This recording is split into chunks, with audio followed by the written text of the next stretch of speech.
You all hear me in the back as well? Brian, you can hear me? You can hear me?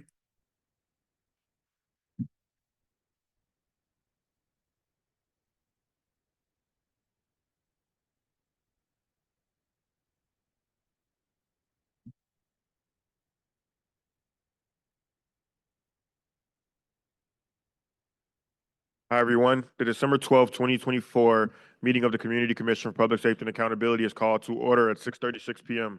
We'll begin by establishing a quorum with the call of the roll. Commissioner Driver is present. Commissioner Gottlieb. Commissioner Minor. Commissioner Ruby Navarrijo. Present. Commissioner Terry.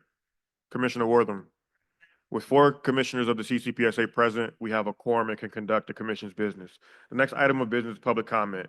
If you would like to share something related to the commission's work on public safety and accountability, you have a few options. Speak at a public meeting. You can also submit public comment in writing by emailing your comment to communitycommissionpubliccomment@cityofchicago.org, or you can bring a copy of your comment to one of the commission's public meetings and give it to someone on the commission staff. People who wanted to speak during the public comment period tonight were asked to submit their names in writing earlier tonight. Names were then drawn at random by a member of commission staff. Speakers will be called in the order in which their names are drawn. If your name is drawn, please offer comment. We ask you to approach the microphone and line up in the order in which your name is called. When it's your turn to speak, please say your name and then spell your name and then offer your comments. Each speaker will have 2 minutes. We have allotted a total of 20 minutes for public comment. And our first 3 speakers are, I think this says Gail Beth or Bites, Patrick Lindley, and Garnett Stuckey.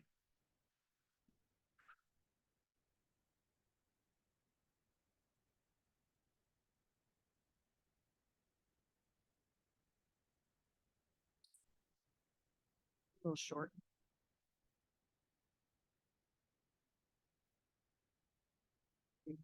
Hi, my name is Gail Bites, and I lived here on the north side for probably about 48 years, specifically in the North Mayfair area, right by the Gompers Park, beautiful Gompers Park.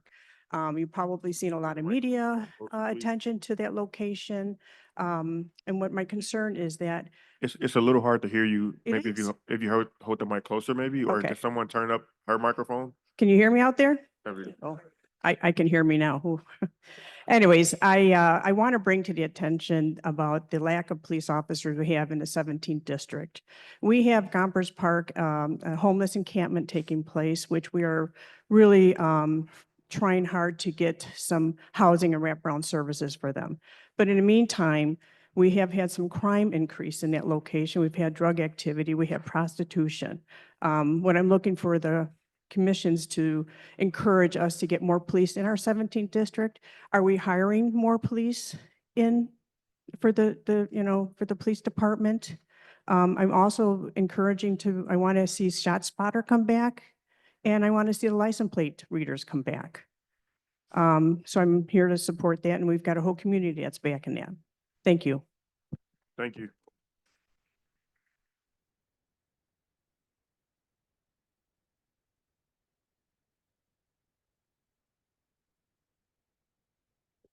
Hello, my name is Patrick Lindley.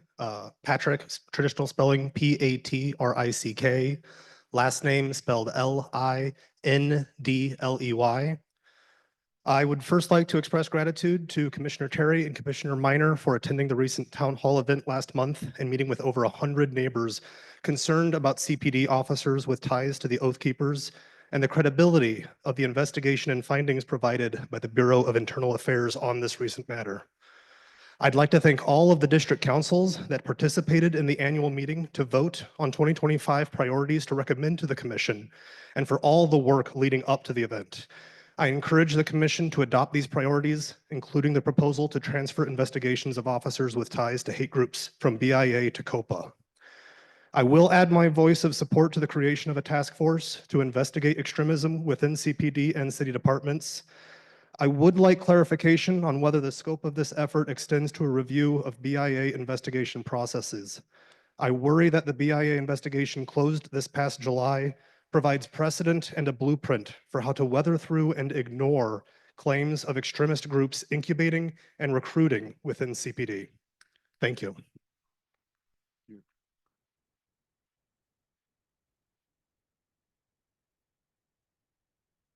Hello, my name is Garnadette Stuckey. Garnadette is spelled Garnadettete. My last name is Stuckey, Stuckey. I am the president of Psychologists for Social Responsibility. Psychologists for Social Responsibility joins the list of organizations included in the October 21, 2024 letter issued by Color of Change regarding the investigation of Chicago Police Department officers allegedly associated with white supremacist extremism. We are stating our position that the Civilian Office of Police Accountability, COPA, should investigate and identify the reported deficiencies of the Bureau of Internal Affairs investigation and address each of them thoroughly. Psychologists for Social Responsibility attest that the adverse effects of direct or indirect exposure to police violence diminishes the emotional, physical, psychological well-being of human beings, as evidenced by the increased incidence of anxiety, depression, fear, hopelessness, learned helplessness, hypertension, heart disease, and symptoms of PTSD that are prevalent in communities of color and the Black community disproportionately. Psychologists for Social Responsibility advocates for the healing of communities that have historically and currently been negatively impacted by police violence. In the advocacy, we reiterate the importance of ensuring the racist, corrupt, criminal behavior within Chicago Police Department be removed. Psychologists for Social Responsibility stand with Push for 5 Coalition in advocating.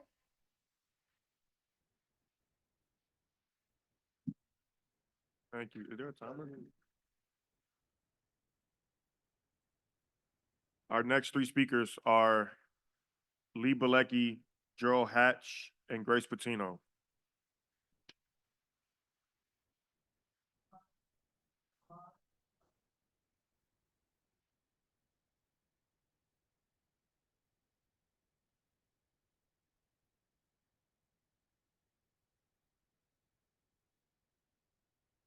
Is Lee here?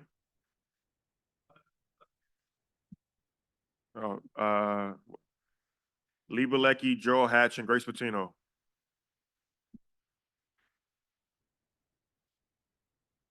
Good evening, Commissioners. Lee Bilecki, 22nd District Counselor. I love coming to these meetings. I love seeing you guys, listening to the people from the community talk about police accountability and police brutality. I was doing some research today on COPA, and I was doing some research on lives lost in marginalized communities since January 2018. 3,300 victims of violence in the Black community. I don't hear these extremist so-called activist groups talking about that. Every time you turn around, and the unmitigated trauma that causes, not by the police, but by members of the community. And I want to hear these people stand up one time and say that they are going to do something to impact that violence and that trauma that occurs in that community. I don't hear it. All I hear is, let's sue the police. Let's get up there and not support the police. They create more division, more anxiety than any police interaction would probably cause. As far as COPA goes, the investigation of Oath Keepers doesn't fall under their purview. We had Tabara Richardson last night at our council meeting, and it doesn't fall under their purview. So, I mean, when we continue to go on and create more division, which is what a lot of these groups, we talk about Oath Keepers, 3%ers, and Proud Boys, a lot of these so-called activist groups are no better. They're extremists. Thank you.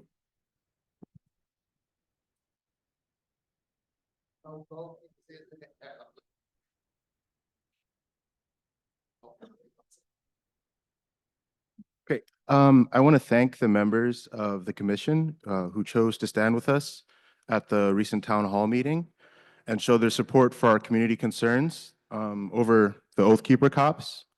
And I'm grateful for the commission members for taking steps to address the district council's resolution, which aims to move investigations of police officers with extremist ties from the Bureau of Internal Affairs to the Civilian Office of Police Accountability, COPA. I would like an update on the progress of this important initiative, and I'd like to urge the commission to prioritize the creation of a dedicated task force to investigate police officers with extremist affiliations and ensure accountability within the force. And finally, I would like to express that I believe the Oath Keepers should be fired as their membership within a terrorist organization as designated by the FBI, regardless of when they joined, legally disqualifies them from serving on the force. Thank you. Thank you.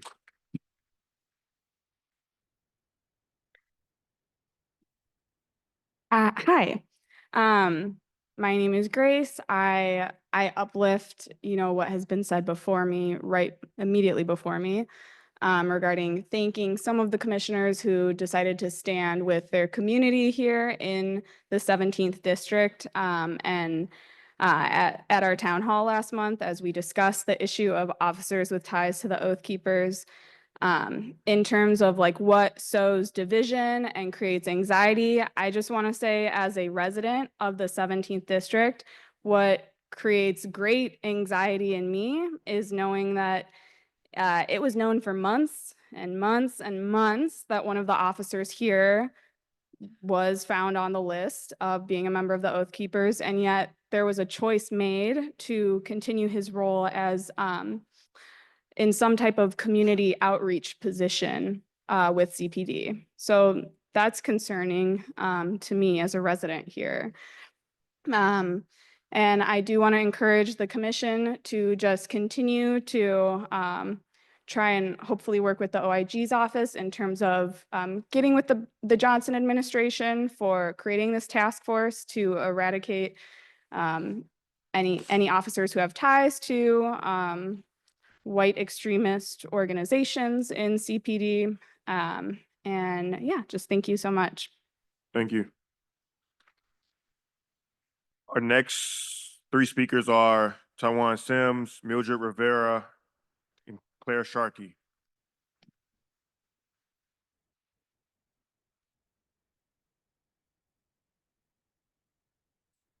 Okay, well, instead of Mildred, we'll go with, I think this says Mike Pavilion, or He was anxious to get up there too.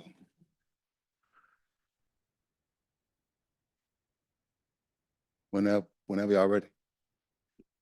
So I could be the case study for that, for the Proud Boys, for the Oath Keepers, for a civilian that's been chased down by criminals masquerading as police, me right here, Tawan Sims.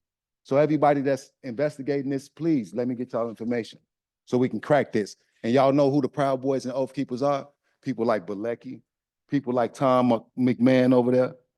You see, these individuals feel that sits at their capacity, previous capacity, as law enforcement, the same way Burke and them had their criminal rule. These people, that's why you got 16 young officers out of each cadet crew that quit because they don't want to become gang members. They want to serve the people. They don't want to be gang members. You see, Bilecki, why you come up here trying to champion bullshit? please watch your language. Chicago is done with it. This machine of corruption and foolishness. Look, we got a real champion right here. Right there, Larry Snelling came out the most apt servant in the city right now. Came out for the DNC front line. I was there all 3 days. He was front line. Him and those gold stars. They represent something, integrity, honor, versus what y'all represent. I could say it, but they won't let me. Now, like I said, I recently emailed you all about this because this is what I'm suffering under. The guy called himself the mayor of Pullman because you hear some type of police pull, but we taking that police word away. Law enforcement, because y'all try, that's the division, police versus civilian. No, these are public service. Y'all supposed to be public services. Lawmen. Well, maybe we call y'all lawmen from now on. Instead of, then we call y'all, can let y'all can keep calling y'all police. That way y'all can not get the chance to hide behind the blue. Y'all blood cowards, man. Y'all gonna always be that, but y'all chose the right one, trust and believe. These people removed me from my children, from my life. And once it's properly investigated, they're gonna be properly jailed, like I said it once before. Thank you.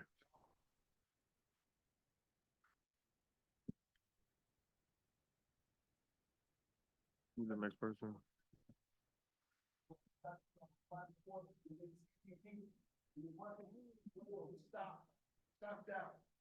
Y'all dogs. Hi, my name is Mike Pavalon, and I grew up in Roseland. I'm here now for the last 24 years, and I represent Lincoln Square Community Association. And I've been bouncing around from the 19th Police Council to the 20th and occasionally to the 17th. And I was at that meeting where the Oath Keepers and others were brought up. So I'm bouncing around a lot, but mine is more of a report. I'm sorry if I'm going to have to rush through a report.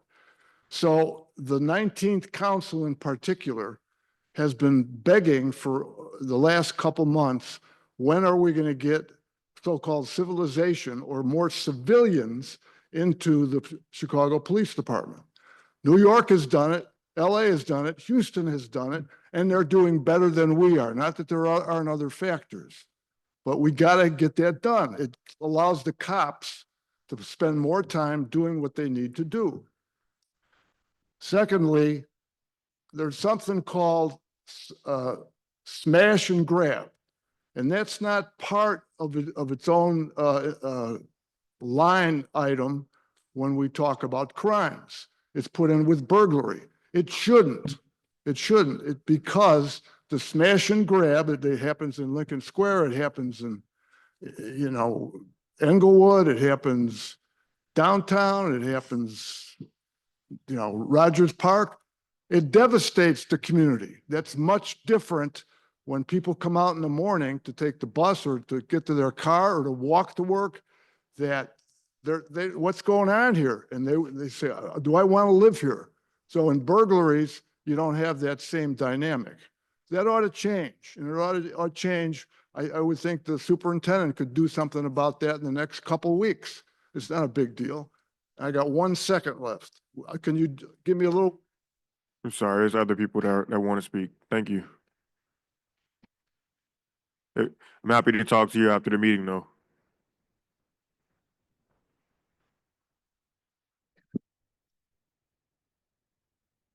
Hi, my name is Claire Sharkey. I live in the 19th district. Thank you, commissioners, for the chance to speak tonight. I came to speak to you and make a request of you. For over 1 year, neighbors and I have been participating with the 19th District Council. We've been going to many meetings on the importance of the workforce allocation study, the consent decree. We've been engaging with them and questioning as much as we can. We want to be involved. And we were promised that we would have a voice once the workforce allocation study became an official initiative. And now it has. We were surprised on November 20th to hear that the mayor's office announced that there are now citywide community input sessions, but they began on November 18th. And if we are to divide the city into, let's say, 7 regions, the meetings are only taking place in about 2 of those regions. And they're packed into a 10-week period spanning the holiday season when people are busy.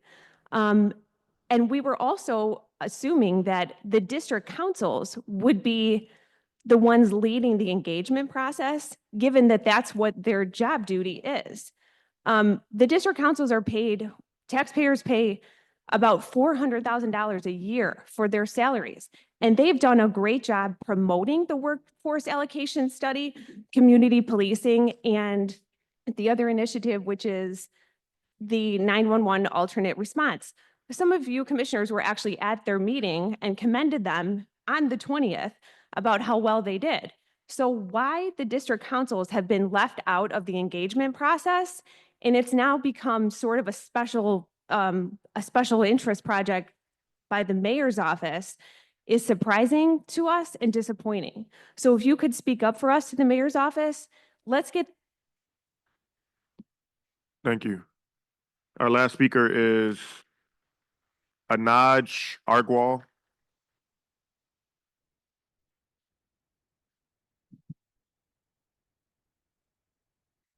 Hi, my name is Nudge. I'm an organizer with the Answer Coalition. So I'll just cut to the chase. Reports show that white supremacist extremists have infiltrated the ranks of the CPD, and not as aberrations, but as natural extensions of its purpose. From officers tied to hate groups like the Proud Boys and Oath Keepers to systematic failures to hold them accountable, we see the true nature of the CPD. And the Proud Boys are not just extremists. They are fascist organizers that thrive on intimidation, racism, and violence. For the CPD to harbor those individuals within its ranks is shameful and a deliberate act of war against our communities. The modern police descended from slave patrols, and the CPD's John Burge and his midnight crew tortured over 100 black men into false confessions. The murder of Laquan McDonald, shot 16 times by an officer who then conspired to cover it up, is not an isolated incident, but a pattern. This is not simply a bad apple problem. The entire orchard is poisoned. The presence of Proud Boys and Oath Keepers in the CPD is a glaring indicator of a larger systematic failure, one that does not just require reform. So we got to unite and organize on this. We don't need better training for officers, and we certainly don't need more police, but fundamental social change. Fire the cops who are in the Proud Boys, fire the cops who are in the Oath Keepers, and qualified immunity, and reopen all cases of police brutality. Thank you. We've reached the end of our public comment period. Thank you again to all of our speakers. We value your input. The next order of business is approval of minutes. Before today's meeting, draft minutes of the commission's meeting held November 14th were shared with all commissioners. Are there any corrections to the draft minutes that have been circulated? Hearing no corrections, I move to approve the minutes of the commission's meeting held on November 14th. Second. I've moved and it's been seconded by Commissioner Ruby Navarrijo that the commission's November 14th minute meetings be approved. Is there any debate on the motion? Hearing none, we'll now move to a vote. Those in favor of approving the minutes, please signify by saying aye. Aye. Are there any nays? The ayes have it and the motion carries. The minutes for the November regular meeting of the Community Commission are approved.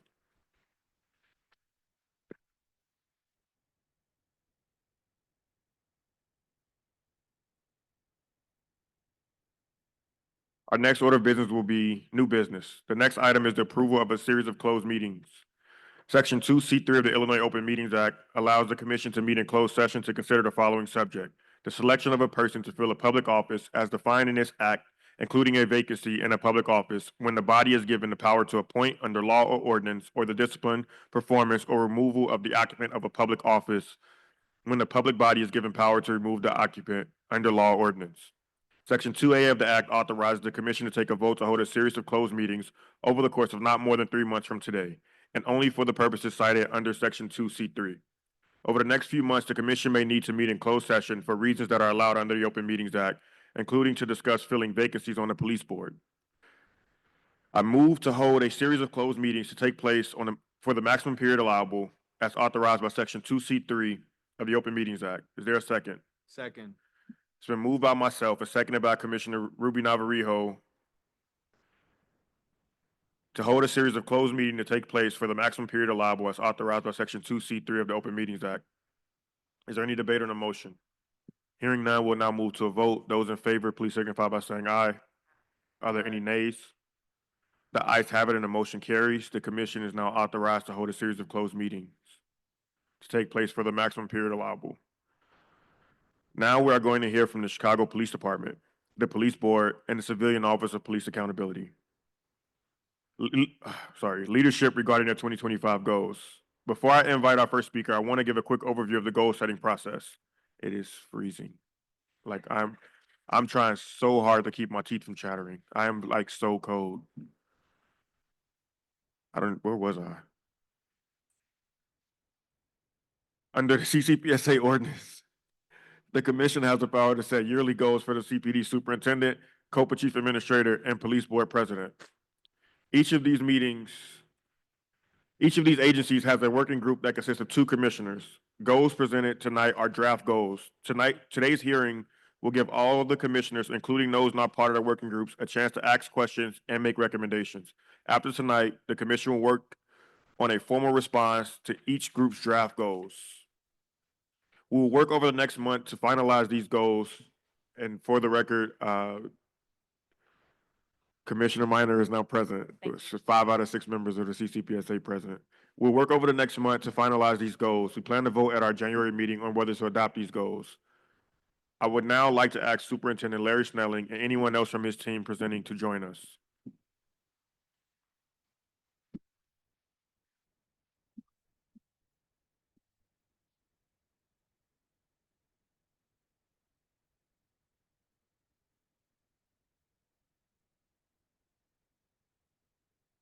Good evening. Good evening.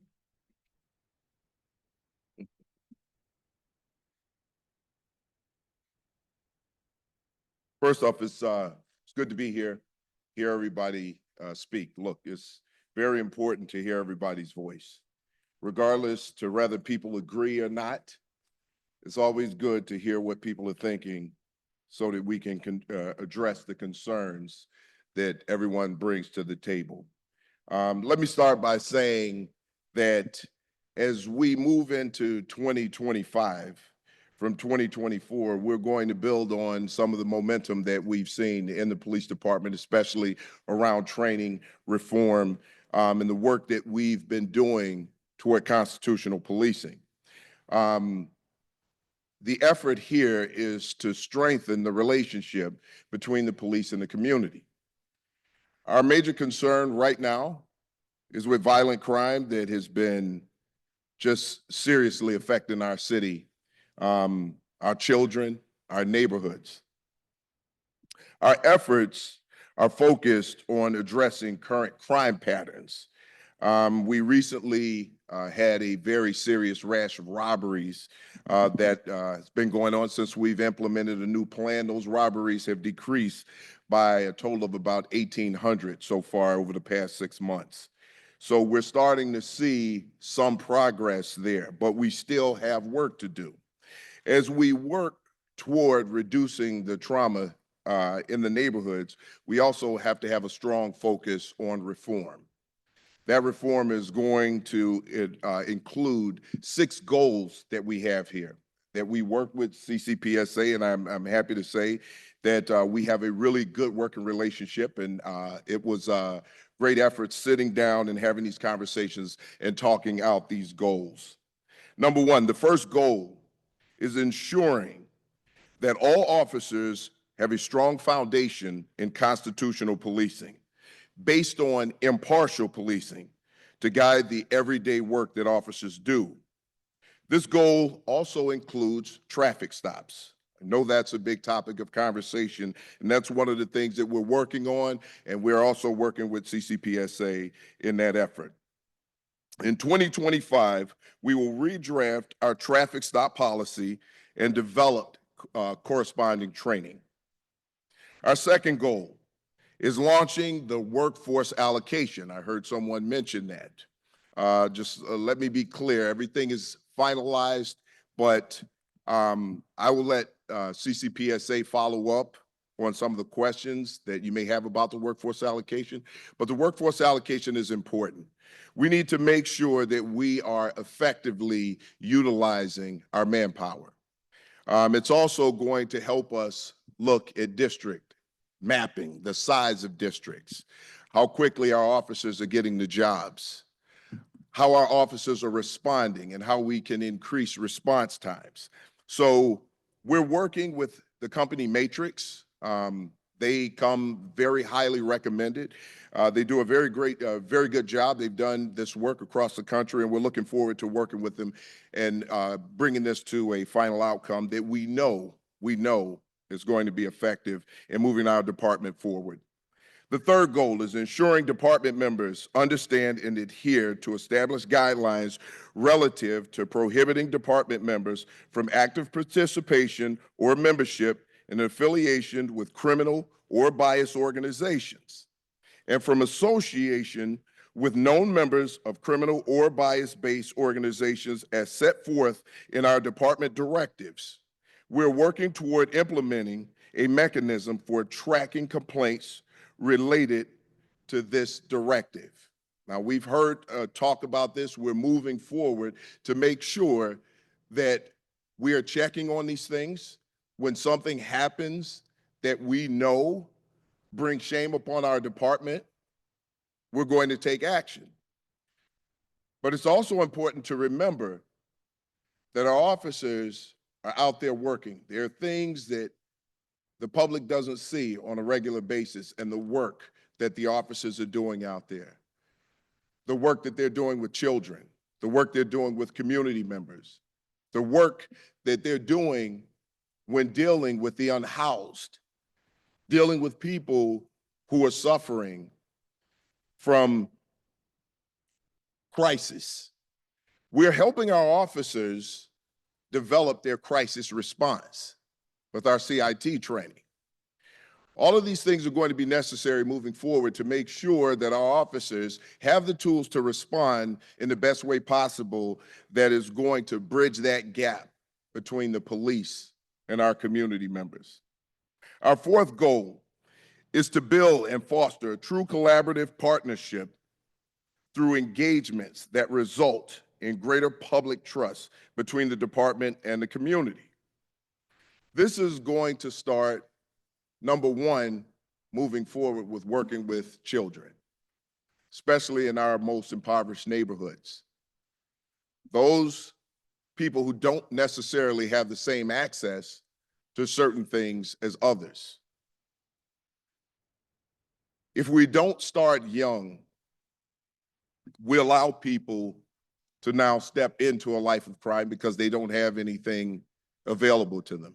We've been working with the mayor's office to talk about getting everyone involved, not just the police, to have every aspect of government working along with the police to make sure that this happens.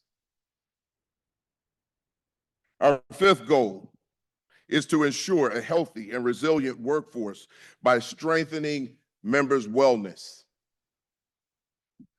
If we want our police officers to go out and respond in the best way possible, if we want those officers to go out and treat people with dignity and respect the way that they're supposed to, I, as the superintendent, and everyone in this police department, is to treat them the same.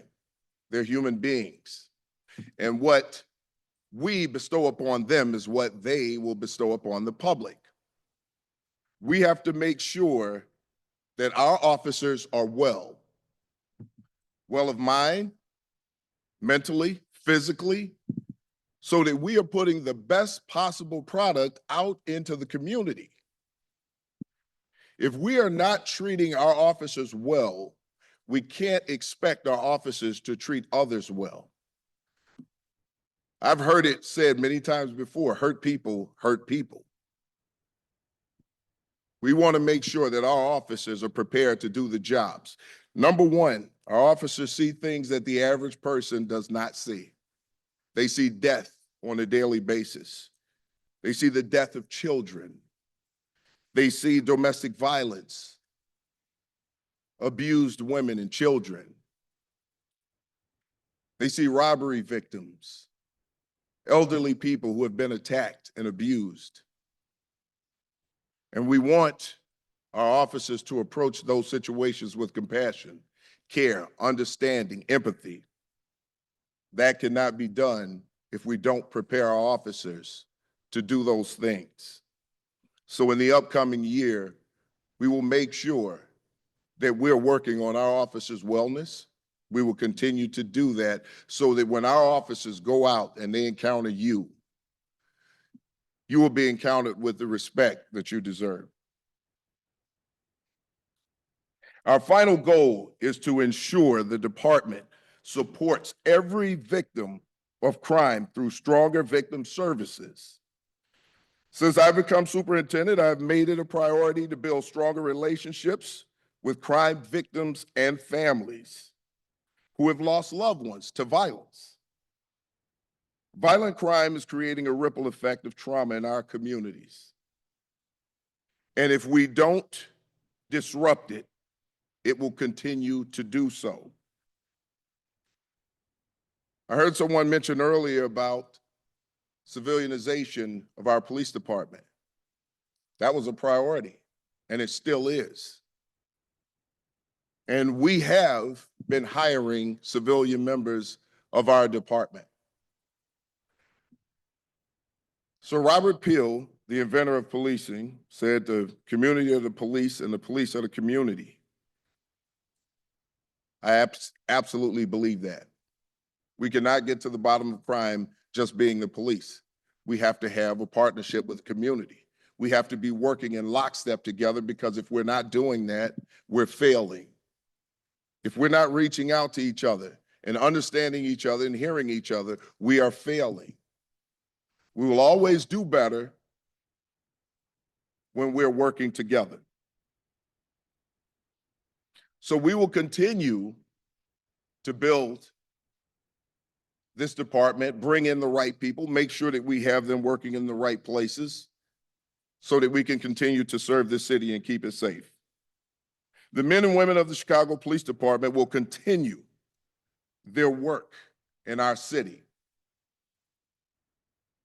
As you saw with the Democratic National Convention, something that went on for a period of almost 6 days total when you look at all of the events, the protests, it's relatively peaceful. It was the lowest number of complaints launched against officers in an event that large that I can remember. And it was all based on training, constitutional policing, and what we provided for those officers. It was also rooted not only in constitutional policing, but wellness for our officers, because we knew what they were going to be facing. And they were prepared when they went out there to make sure that they protected everyone, regardless of what it was people were saying, that they respected everyone's constitutional rights and allowed people to have their voices heard. With that's the end of my goals. I thank everyone for being here, and we're going to continue to work to keep the city safe. Thank you, Superintendent. We'll now open it up to questions from commissioners. We'll start to my far right. Do you have any questions? Yeah. Superintendent, thank you for being here today. I appreciate your leadership as well. I've seen firsthand, I did a ride along with one of your officers in the 24th district. I've seen firsthand some of the changes that have been made, and I look forward to those improvements as well. I do have a question. A couple of days ago, a member of the incoming administration came to Chicago and said some things that may scare some members of our non-citizen community. How is the department going to reinforce their partnership with the immigrant community so they don't feel fearful and fear that they can feel confident to come to the police and report crimes? Well, that's part of the Welcoming City Act. The first thing that we need to understand about that, when it comes to the Chicago Police Department, we have limited power when it comes to enforcing immigration laws. So anyone, I don't care who you are, where you're from, if you are a victim of a crime or there's something that you want to report to the police, we're going to show up and we're going to protect you the way that we would protect anyone else when a crime has been committed against you. So we don't want anyone to fear the Chicago Police Department if they've been victimized and they want to come to the police and report because they fear immigration. That's not what the Chicago Police Department does. Thank you, and I have a follow-up. I know that there's been some issues with the U visa process, both internally and also people committing fraud around that process.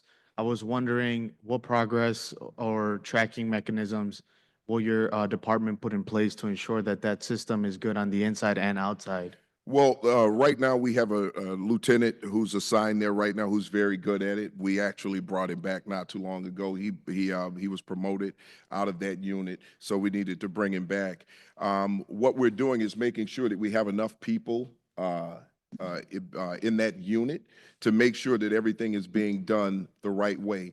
As we continue to bring in civilians, which we've hired, I believe it was 80, if I'm not mistaken, but don't quote me on that number, but we brought in quite a few. But as we continue to bring in more and more, we're going to continue to build the unit.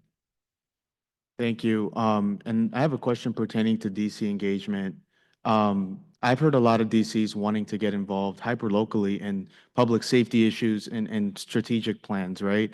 A lot of feedback that I hear from district councils, and I've been going to many meetings, is that they don't feel like they have a formal role in the process. So other than communicating with district counselors, what do you think is the priority for the department to keep them involved in that process? Because these DCs are moving really quickly. They're making relationships in the community. They're connecting with business owners. They're promoting department initiatives. So I think that they deserve a spot there. What would you have to say to those DCs that don't feel like they're part of that process? So here's one of the things, and I know that we're working on something internally for communication with our district council members. You know, there are a lot of rules around that, and as a police department, we don't want to violate any of those rules, especially when it comes to meetings and things, the Open Meetings Act. So we want to be careful with that. But right now, we are drafting something to make sure that we can reach out to each and every district council member so that we can have that communication and that feedback. But we just want to be careful around that. That should be forthcoming shortly. Thank you. I went on a ride along recently, very insightful. One of the things that I noticed, we pulled somebody over and the officer filled out a little piece of paper and put it on his dash for later and then marked it on his computer as other. That concerns me because how are we keeping track of this data? It seems like, I don't know what happened to that slip, to be honest. I didn't ask that question. But when it comes to traffic stops, there's a lot of discussions being had about that. What do you tell community members that may be worried about the process of how that's documented, especially when they interact with constituents? Well, here, for the most part, if someone has a driver's license, usually that information is on there. We do have to be careful sometimes when we're asking questions about, you know, someone's gender, race, things of that nature. We want to be respectful. So sometimes if you see other, there may be, it may be possible that the officer could not determine and the person did not want to give that information. And that's why the other box would be checked in a situation like that. But any traffic stop that an officer makes should be documented. The body cam should be on. And there should be documentation of the stop. Now, whether that stop is a stop where an officer uses his or her discretion and gives someone a warning, or if they decide they need to issue a citation to the individual. But officers do have enough discretion to say, hey, listen, I'll let you off with a warning this time. But there should be documentation. Thank you very much. One of the things, and my last question, one of the things that the community members have been bringing up in many meetings is what's going on with the BIA investigation and et cetera. The training that officers receive, they receive bias training, correct? Yes, they do. And do you believe that that training maybe covers some of the concerns that members of the community may have about police officers that may have been listed as part of that group? Do you think that that bias training can cover some of those issues that community members may be grappling with? Here's what I can tell you. Since the implementation of the consent decree, and especially this year and the year prior, their training has increased greatly. When it comes to bias-based policing, things of that nature, officers are getting constant and continuous training on that now. It's a lot more than it was when I started the job. But I will say this, when it comes to bias-based policing. We watch body cam all the time. We review it We look at it at the district levels. And I can tell you this right now, anytime something has been said, there were some actions that was proof of bias-based policing, racism, sexism, whatever it may be, that's unbecoming a police officer, those issues are usually addressed with a complaint registered number at some point. Through that, we have had some things come right across my desk where openly racist statements were made.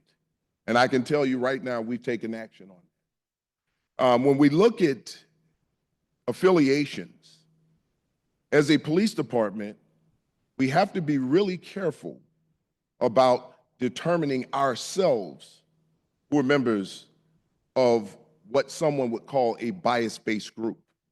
Because there are people who show up and speak out, and they're members of groups, and we could say the same about them. We have to be very careful about that. What we're looking at are the actions of people. And if they're acting out in a way that's unbecoming a police officer or a human being for that nature. One of the things that I will not tolerate is the mistreatment of people by our officers. But what I can tell you is that on a daily basis, when we're watching those body-worn cameras, we see officers acting heroically. We see officers assisting people. We see officers applying tourniquets and saving lives. So there has to be that balance. And what I will not do is allow a few officers to destroy the reputation of all of the hardworking good officers and destroy the reputation of this department. Thank you. Commissioner Minor.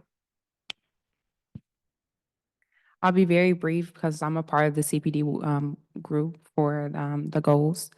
But I will say I was really encouraged by your sentiments today. So I thank you, Superintendent Snelling, for sharing your time and sharing your vision for what we should be expecting for 2025. I also want to thank you for your partnership in 2024 as we did work on some of these goals are carrying over from 2024. So I'm excited to see that they're being a priority and continue to be worked on in 2025.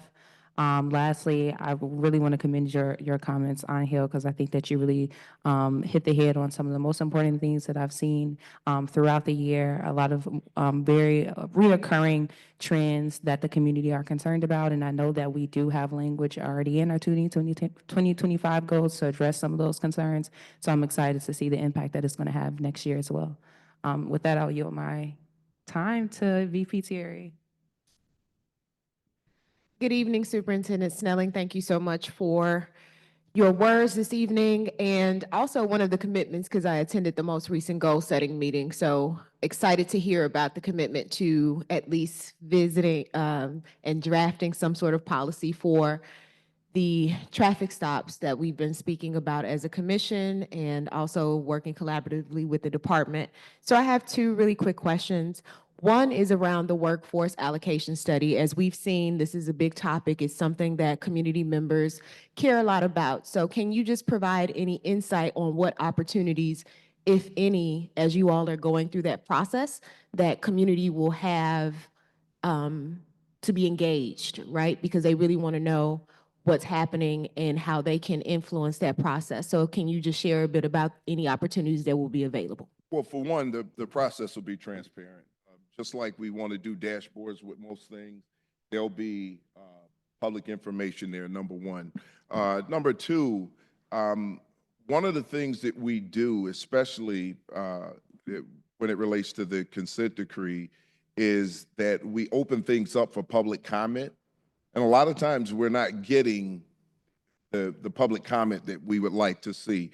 So I do think it would be a good idea to reach out to other groups of people and not just the same people who comment all the time, just to open that up and broaden that to communities so that people can have some input. Because I'm sure there's someone sitting somewhere right now wondering how they can have their voices heard around response times by the police, or the size of their districts and how long it takes for someone to get to a job. So we will be pushing information out.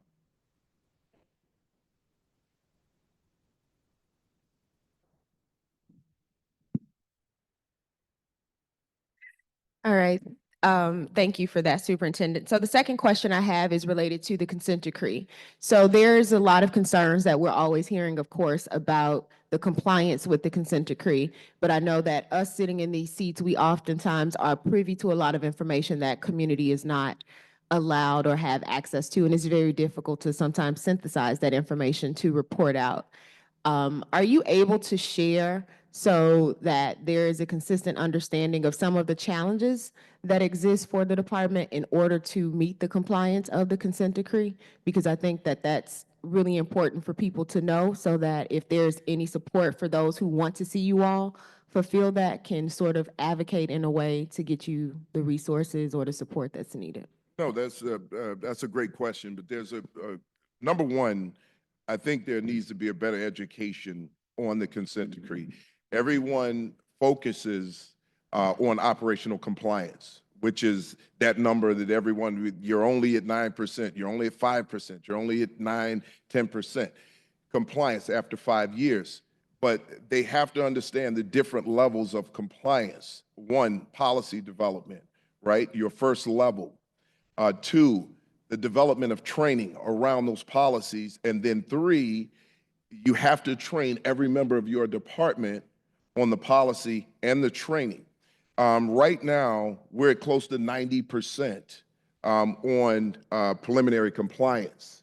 Secondary compliance, we're somewhere around 45%. And then we're at operational compliance. So those levels are important.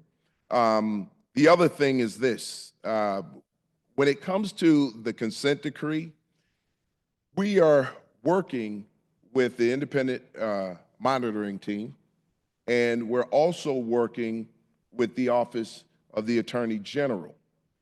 And oftentimes what we're doing is we're talking things out. We may not agree upon everything all the time. And when it comes to the police, we have a level of knowledge and expertise around laws, policies, department policies, and things of that nature. And we want to make sure that we can go out and perform the duties that we need to do to keep the city safe.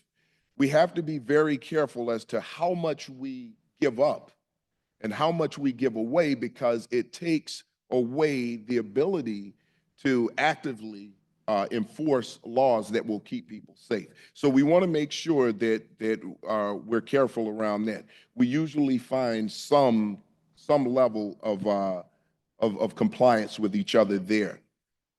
The other thing is this: when it comes to things that will help us, one, RMS system, our records management system, which would help all of our records talk to each other. We have too many different systems. We're working on antiquated systems. That RMS system would help us greatly, but there are levels of government that we have to go through to get that done. Sometimes these things could take 3 to 5 years. If you look at the workforce allocation study, that's been promised for over the past 5 or 6 years. When I came in, I was actually able to go through philanthropy to get the funding for it, and that's how we got it pushed through a little quicker. I'm still looking to do that. So those are some of the issues. There are so many issues. I mean, it's just running through my mind right now. I could tell you a million, and I'll stop here. But there are financial issues that affect us, and there are also things in place government-wise that we have to take the natural steps to go through to make sure that we're following the right procedures in order to obtain those systems. Commissioner Wortham, you done? Thank you. Commissioner Wortham. Hi, Superintendent. Thank you for being here. I'm good. Thank you for being here, and thank you for all that you and your department do to keep our city safe. I have two questions. You started talking about violent crime and the focus on violent crime, and I've heard you in other settings talk about the Crime Gun Intelligence Center. I'm wondering if you could give like a brief primer for those who might not be familiar with that. But my question about that is, you know, from my perspective, gun violence is a huge issue, obviously, and part of solving that is holding gun offenders accountable.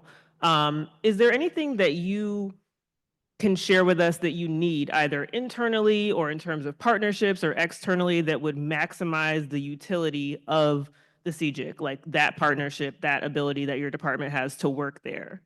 Well, what I can tell you about the Crime Gun Intelligence Center, the CJIC Center, we've partnered with the ATF, and that partnership has been great. Right now, we have a couple of state's attorneys embedded into that program. We have our detective division working over there. We also have members of the Bureau of Counterterrorism, and they're all working in lockstep together.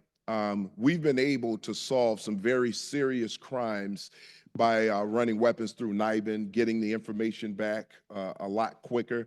And this is why the detective division has been able to solve some gun crimes a lot quicker. The other things that we're doing now is just trying to move forward a little more on weapons that have been altered, guns with switches, extended magazines, drums, those weapons that we know that people are carrying to use to take lives. Right now, I can tell you with the CJIC Center, just the support from the state's attorney's office, the support and everybody working in collaboration is the best possible way to get this done. Legislation is going to be key moving forward. That's going to be the big thing. When we start talking about gun violence and people who should not be carrying guns, repeat offenders, people who are committing armed robberies and taking lives, we have to make sure that we stop those people because children are dying, innocent people are dying, and we have to do something to bring down this violence. And in order to do that, we're going to have to get some of these guns off the street. So far, right now, we've taken 12,000 guns off the street of the city of Chicago. And if we've taken 12,000 off, just imagine how many are actually out there. Thank you so much for that. So this is going to be like my 1A question. I had to, but I'm going to ask a follow-up on that. So based on that, would you be willing to share with us, like with the commission and obviously with the public, when these items of new legislation are like being drafted and starting to like circulate through the legislature? Because I think what I hear people say all the time is like something bad happens. There's a murder, there's a shooting, and of course we run the background, and you know, often this is not like this person's first offense. So people are very curious, like, how could this happen? Why is this person on their 5th, 6th, 7th gun offense, and now they finally killed someone? So I'm very interested. I mean, you don't have to get into legislation today, but whatever is going to be proposed to try and like get at this problem, I think it would be great for the commission to be able to share that with the public, not to take a position necessarily on it, but just if it's part of this whole ecosystem that we would know that so that that could be addressed here as well. Well, listen, and legislation is always going to be the key. Now, and what I'm talking about when I talk about violent crimes, what we find is the people who are committing the most violent crimes are usually repeat offenders. You know, and those people need to be stopped, all right? Those are the people that we need to remove from the streets. Now, we do have people who have made a mistake or they made a bad choice in life.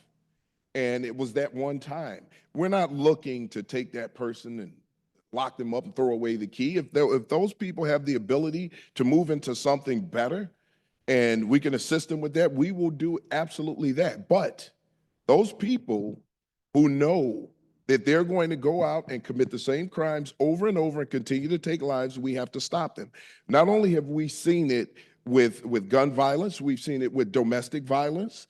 We can't continue to go down the path where we're telling people we're going to protect them and we keep allowing the violent offender back on the street and allowing them to continue to reoffend and take lives over and over again.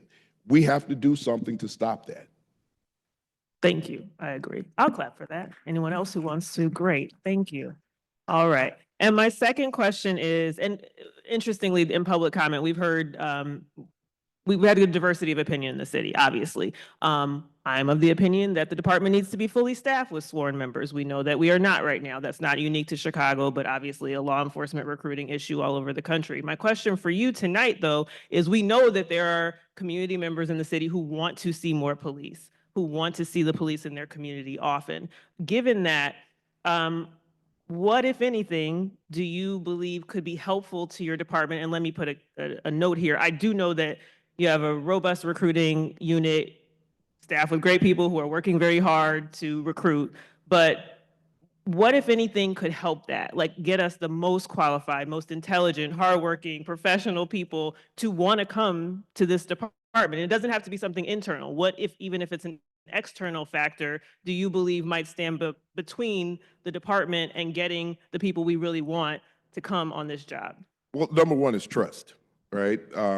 We know when the department, when departments across the country, not only across the country, across the world, started to break down, people stopped wanting to be the police, people started leaving the profession, was shortly after the George Floyd incident. Since then, we're seeing things pick up slightly, but in order to build that trust, you make sure that you are presenting the most professional department that you can possibly present. If people believe that the organization that they want to be a part of is not an organization that they can be a part of because they feel that it's an integrity issue for them, we have to show the capabilities, the professionalism of our department, the hardworking members. And then we have to get them to understand that this is a job of service where we go out and we serve the community and we're protecting lives, we're protecting our communities, and we continue to build that trust. When people know that they can join an organization and do great things for people they don't even know, I believe people would want to be a part of that profession. So we internally, we have to just continue to move in the direction that we're doing to continue to build this department. I know criticism is going to come. I'm used to it at this point, but we fight through those things.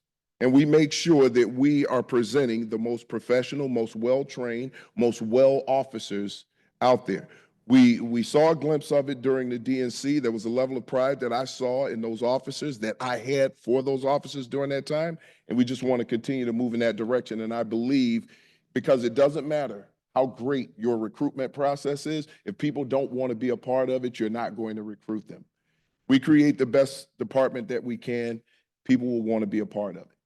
Okay, and okay, so just a quick follow-up. So I remember a time when there were, years-long waits to get into the academy, and that wasn't like that long ago. So obviously we want a department that's attractive to candidates, but then also how can the department, you said there's always going to be criticism. How can we counteract perhaps the criticism being a deterrent? Even if someone's like, man, the Chicago Police Department is the greatest department, I really want to work there, but I'm concerned, about being put in a position where I'm going to be constantly criticized. Like, how can we combat maybe that serving as a deterrent for the candidates that we would want to come on the department? Two things. One, again, continue to develop our members, continue to develop the department, have a message, and get that message out. I think what we've done in the past is that we've done a very poor job, and I'll just say it out loud, we've done a very poor job of messaging the great work that Chicago police officers are doing on a regular basis. That's not something that you see. When you go to the internet and you pull something up, it's usually something negative. You don't see the tourniquet that the officer put on a 9-year-old girl who had her bicep ripped off by a pit bull. You don't see the officers who got to the scene and applied a tourniquet to both legs of an individual that they had just encountered who told them how much he hated the police. You don't see those things. We have video of all of these things where officers did this on body cam. We need to start pushing out more positive information. The other thing is this: we need to start hearing the voices of community members who are concerned about what's going on in their neighborhoods. If you have an issue with officers, if you have an issue with officers who you feel did not show up to a job, we need to hear that voice. If you know that an officer showed up and did a great job for you and you want to compliment that officer, please do that. These are things that are going to help us build those relationships, because now we get to know more of the people in the communities, especially those communities that people aren't really coming out. Thank you. Thank you, Superintendent. I am also one of two commissioners that are on the CPD Goals Working Group, so I don't have any questions per se, because I asked them in our working group meetings. But I will just ask, and this has come up a number of times today in the media, in the community. There's been forums about it. But I would ask that you, and you have done this a little bit today as well, but if you could speak directly to the person in the community who is fearful, who is scared, and who believes that the Chicago Police Department didn't take the Oath Keeper investigation seriously.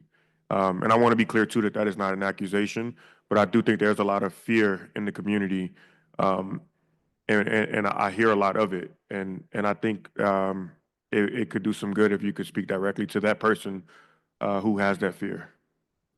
Listen, let me be the first to say this. When that investigation was done, we reached out to the Office of Inspector General, and we asked the Office of Inspector General to partner with us. They have subpoena power. We do not.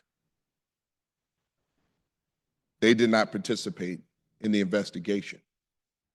So with what BIA had, the Bureau of Internal Affairs had, they did the best possible investigation that they could.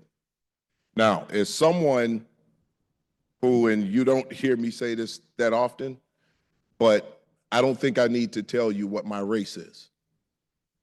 All right? I grew up in Englewood, in a community. I participated in Black History Bowls, Know Your Heritage, because those things were important to me. And if anybody thinks that for any reason that I would sweep white supremacy under the rug, they're sadly mistaken. This was an investigation that was done, and it was posted for transparency. If anyone has the opportunity to look at it, please look at it. Please read it through and through, and understand what it takes to do a thorough investigation of something like that. Some of the roadblocks that you may run into when you're doing this investigation.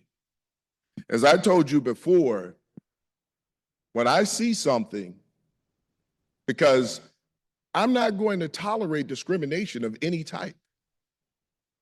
And when I see it, I'm going to do something about it. And I can tell you that I have seen it, and it has come across my desk, and I have done something about it, and will continue to do so. We can look at affiliations all day. I'm looking at actions. I want to know what people are doing. I want to know how people are interacting with other people. I want to know if people are being disrespectful to each other. That's what's important.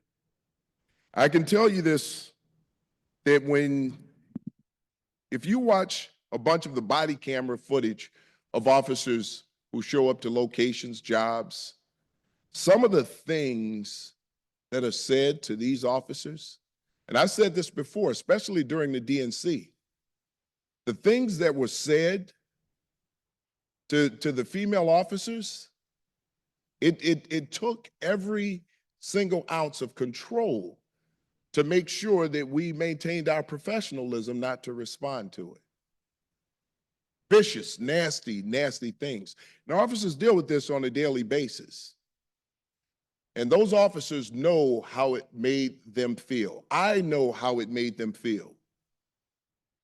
And under no circumstances would I want anybody from my department to inflict that kind of disrespect or trauma on anyone else. They know what it feels like. I know what it feels like. But we're not going to stoop to that level. And I'm going to make sure that our officers understand that. These officers are out here working hard, and I'm never going to leave a podium without highlighting that. Because although you may not see it, although people may not report it, I see it on a daily basis. And if I didn't stand up for those people, those officers who are putting their lives on the line every single day, I'm failing these officers. And if I'm failing these officers, I'm failing our city. So I want everybody to be clear that our department, myself and our leadership, we're not going to tolerate people who are out policing in a biased manner. We're not going to do it. And when we see it, we're going to take action against it. That's simple. So my last follow-up is just if you can, because I feel like a lot of people may not be as familiar with some of the terminology. You mentioned subpoena power. Can you explain a little bit about what that means? Well, listen, a lot of times if we want to look into someone's phone, right, there's a constitution. Have to have a subpoena to do that. That's not one of the tools that the Bureau of Internal Affairs has. So if we want to take a deeper dive into something, we have to get other people involved. And if we get that help, we welcome it all day because that help was requested. We asked for it. We just didn't get it. So we'll continue to work. We're going to continue to be transparent. And whatever we do, we're going to put it out there. I answer questions. So if someone asks a question, I'm going to give you the most honest possible answer I can. Thank you. Thank you. We appreciate you. Thank you. Appreciate you. Appreciate everybody here. Thank you.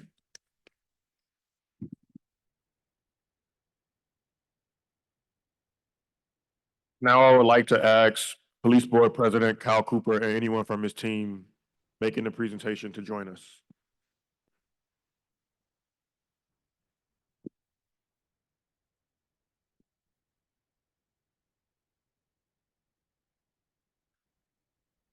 Thank you, commissioners, and thank you, Executive Director Gross, for having me here today to talk about the goals for next year for the Chicago Police Board. In addition to building off of the 24 goals in which we work to increase transparency, accountability, and outreach, for 2025, the proposed goal that we've had submitted to the CCPSA board or the commission is a goal to begin the process to rewrite or at least look into rewriting the policies and procedures of the Chicago Police Department. Section 2-84-03 of the Municipal Code grants the Police Board the power to adopt rules and regulations for the governance of the Chicago Police Department. And these rules and regulations, they don't cover operational rules, but they establish the general rules and goals and duties of CPD members and set forth the rules of conduct that every officer is expected to follow. So for example, the rules of conduct govern prohibitions on police officers' use of excessive force, unjustified use of a weapon, making false statements, and failing to report misconduct. In total, there are currently 55 rules and regulations of the department that we would be looking into. Now, reviewing and updating the rules and regulations is necessary to ensure that they align with principles of 21st century policing, because the current version of the rules and regulations were adopted in the 70s with only one new section added in 1998 and only minor revisions taking place in 2021. But before the actual work of rewriting these rules begins, all stakeholders will have the opportunity to provide input on both the substance of the rules and the proposed process by which the rules will be amended. This preliminary phase ensures that stakeholders are well informed about how the work will proceed and how the community and relevant stakeholders will be engaged throughout the process. And so to that end, in order to go about this goal that we proposed, what we will do is we will begin by holding listening sessions with stakeholders to discuss their views on areas for proposed changes and a process for undertaking that review.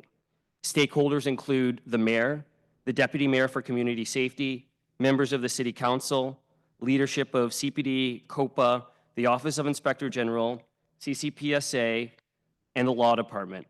Also, leadership of the unions representing members of the Chicago police officers, police district councils, the consent decree monitor, the Office of the Attorney General, community organization, and people like you who are here today, which means the members of the public.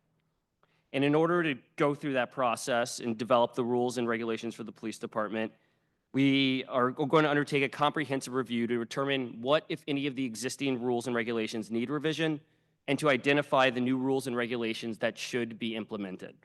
I just want to emphasize that the goal for this year is a preliminary first step of what we anticipate will be a lengthy and complex process and project that will involve input from a diverse group of stakeholders. As the last thing that me as the president or the board is interested in doing is putting forward a set of proposed revisions and rules that are misaligned from the reality of what it's like to become or act as a Chicago police officer on a day-to-day, but also don't provide officers with the correct guidance and insight that will help them be more effective members of the communities of which they're serving.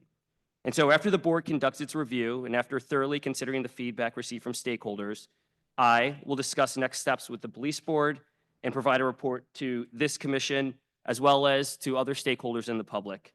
And if later steps include drafting a new version of the rules and regulations, the board will follow the processes of providing notice and receiving comments from the public as required by the consent decree as well as the board policies. So at this time, I would take any questions that the commission might have. Thank you, President. Thank you, President Cooper. I look forward to talking to you about this very complex project. And then just as a context, one of the rules and regulations on this is that officers cannot smoke a pipe. I don't know if there's some former police officers in this room, but you could let me know when the last time an officer smoked a pipe. So I look forward to updating these outdated rules and regulations along with our very diverse stakeholders that we're going to have to engage. So thank you very much, and I'll relinquish the rest of my time for other commissioners. I would second that. I think that is very important and essential work. I would love to know more about your timeline in terms of, and I would love to know about your process of approach as well.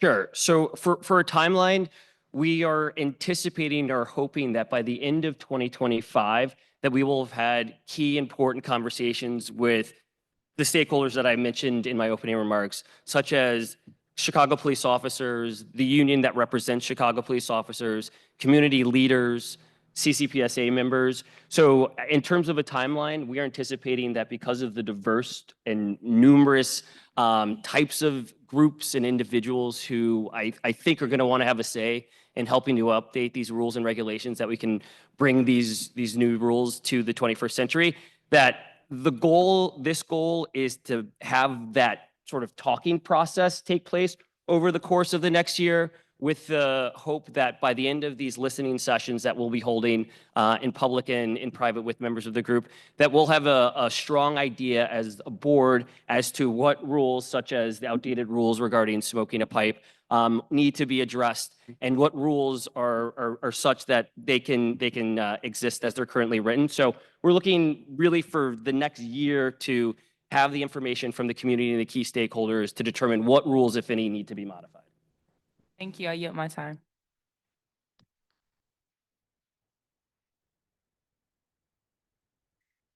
Thank you, President Cooper, for your presentation. And so I have one really quick question.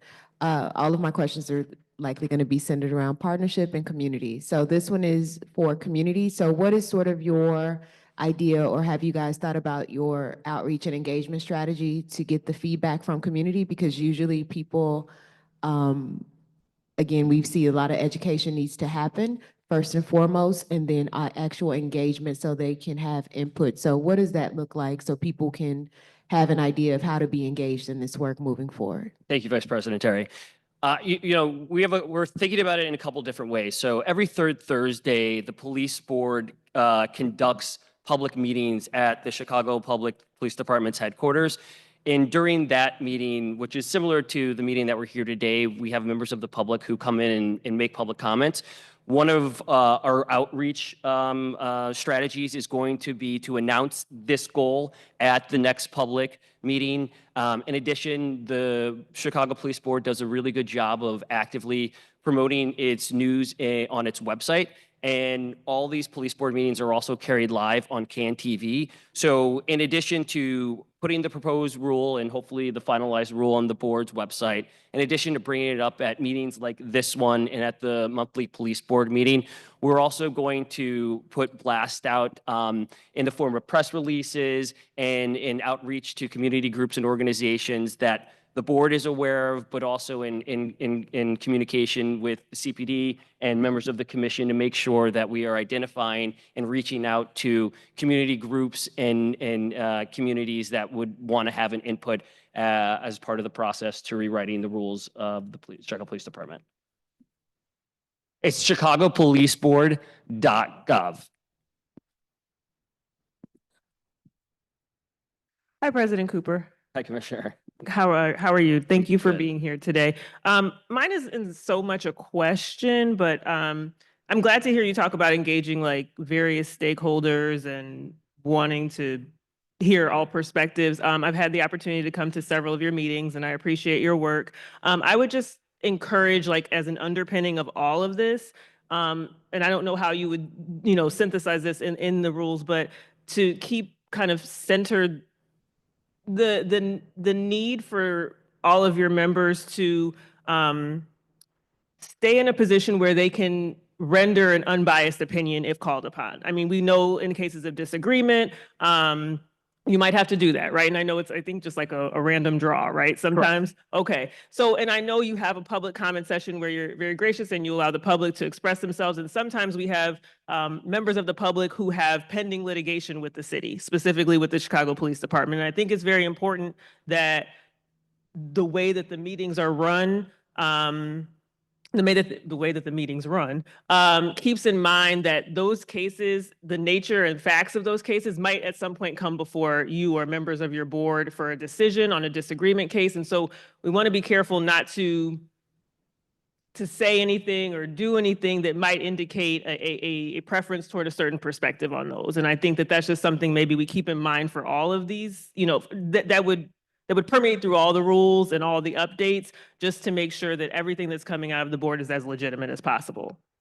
I think that's great advice, Commissioner, and something that we will certainly keep in mind. One of the things that myself and I know that the other members of the board take very, very seriously is any sort of indications or insinuations of bias, and to be recused from deciding cases in which that bias may either be implicated expressly or implicitly. And so that's definitely something we'll keep in mind as we go through the process of looking at the current rules and rewriting them so that we can update them for the 21st century. Thank you, President Cooper. I don't have any questions. We appreciate you for being here and presenting with us today. All right. Thank you, Commissioners.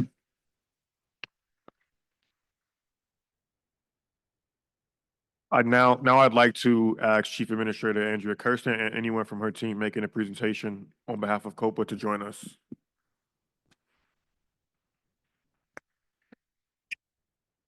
Thank you. Good evening. Thank you, commissioners, for the opportunity to be here, members of the public, for your attention. I know I'm going last, so I'm going to try to go quickly because we're all still freezing. So just to touch on our 2024 year in review. Some of this is a little bit important. I think we're skipped ahead here, a slide. A little bit important to really contextualize the relationship that COPA has enjoyed with the commission and how that relationship and specifically the goal setting process has really set the table for what the commission is looking to work with us on in 2025. We've advanced past the slide, but in 2024, we set some specific goals around consistency, timeliness and closing our cases, improving transparency and communication, youth engagement, and some overall issues pertaining to equity, both inside our agency as well as the work of our agency and how it impacts our communities. So this slide represents a little bit of the highlights with respect to that. We made significant gains in 2023 on timeliness. Overall, we went from, in 2023, concluding about 49% of our cases within 6 months, to that number jumping up to 68% of our investigations being concluded at COPA within 6 months. The average investigative caseload per investigator in 2023 was about 35 cases. That's far too many to do the job as thoroughly and quickly as I think officers and complainants in the community we serve deserve. Thankfully, because of our work with the commission and developing our timeliness initiative, our average caseload right now per investigator is about 10 cases. And then lastly, this year saw incredible gains for us as an agency with respect to our overall consent decree compliance. The independent monitoring team just published its report for the 10th reporting period, in which COPA has 100% preliminary compliance, 100% secondary compliance, and 90% operational compliance. So again, that work is really setting the foundation for us to be able to work directly with the commission in 2025 going ahead to make sure that we are achieving the goals that the commission is setting out for us. This slide also just depicts really the overall caseload. We are at a historic low as an agency, having currently around 580 open investigations in our agency. That number being down from almost 2,000 just a couple of years ago. Yes, thank you. That is a tremendous accomplishment and really the work of a dedicated staff that I lead at the agency, but also certainly partnership with commissioners that have served both as interim commissioners and now the current commission. So for 2025, the commission has set forward goals for COPA in 4 key areas. Number 1, finalizing and publishing our communications plan. As I mentioned, last year's goals kind of set the table for that, where we were really working on increasing and improving our overall transparency and communication. That means a lot of different things: how we publish our summary reports, how we publish and comply with the city's video release policy, so the videos of critical incidents and police shootings, media engagements, other sort of community engagement strategies for sharing information about our work. So we have draft internal guidance and some policies that we've been working on and look to be finalizing with the commission's input in the coming year. Secondarily, the Commission asked for us to look at expanding our pattern and practice investigations. COPA has many different authorities under our ordinance. One of the areas of authority that we have, in addition to investigating individual complaints that we receive about specific incidents, is COPA can look at broader trends by way of looking at patterns and practices of misconduct. So some of that derivative information that we receive from logging and investigating and concluding these cases, what message does that send? What information can we glean from some of that work? And so I know the commission is excited to see COPA be able to expand our efforts in that space. And again, it's actually our goal setting with CCPSA in the past that's going to make this goal possible in 2025. Specifically, a goal in 2023 we set with the commission was to fully staff that unit. And so finally, for the first time in 2024, as of November, we now have a fully staffed policy research and analysis division that is going to be able to be looking specifically at our investigative case data. And as you can see on the slide, augmenting and supplementing the qualitative approaches that we already have to identifying those patterns and practices with more quantitative approaches, and specifically identifying anomalies that we see in complaint intake, as well as flagging trends from complainant characteristics or exploring tips or insights from our investigative staff, as well as the officers that we work with and community members through various forms of data analysis. So this work is exciting. This work, I believe, can be very prospective in nature and be some of the most transformative efforts that our agency will be able to engage in. So we're looking forward to this partnership as well. The third goal that the commission had set for us was to continue the development of our community mediation program. One of the requirements under the federal consent decree is that the city operates a community-centered mediation program for officers and members of the community where there are complaints or issues that are raised, have an opportunity to sit down with one another in a third-party mediator in a neutral setting and be able to hopefully understand and gain perspective on each other's experiences, as opposed to only having one way to resolve complaints, which is through the disciplinary system. This provides more of a procedural justice model for both both parties involved to be able to gain insight from one another's experiences. So again, goal setting with the commission last year led to us bringing on our first director of mediation. She joined our office in August of this year, and she's already well at work with moving towards this goal. The city had a brief and short pilot program that it launched into this mediation project, and we're looking to just expand upon the lessons that we learned there and really get a fully operational mediation program running in this coming year. Again, I think it's really important, particularly for officers and community members who become complainants, to understand not every case needs to result in discipline. A lot of times what needs to result is a meaningful conversation. And so we see the community mediation program as one aspect or opportunity for those kinds of conversations to take place.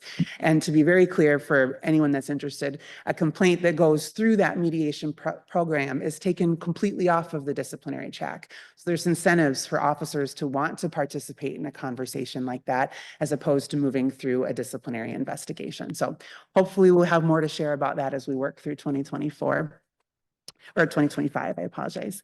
And then lastly, the fourth goal that we have with the commission for 2025 is just further growing COPA's collaborative relationship with the CCPSA. I know that CPD and Superintendent Snelling mentioned this in his remarks, have worked on policies to govern the way in which that department interacts with the commissioners, and COPA is excited to join in that effort. We actually interact frequently with the district councils. I've been to many of your district council meetings, as has my staff. We want to just continue to solidify that partnership and grow those opportunities. So we look forward to making sure that we're able to share information with the district council and the commission in the way that makes sense for the constituents and the communities you serve, and making sure that that is clear in policy inside of our organization.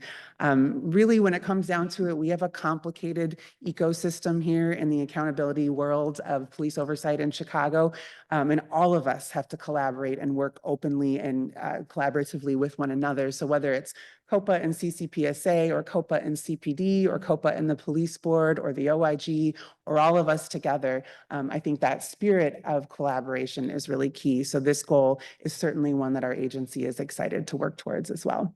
Those are my comments, and if any questions of the commission, I'd be happy to answer. Thank you. We'll begin again to my far right.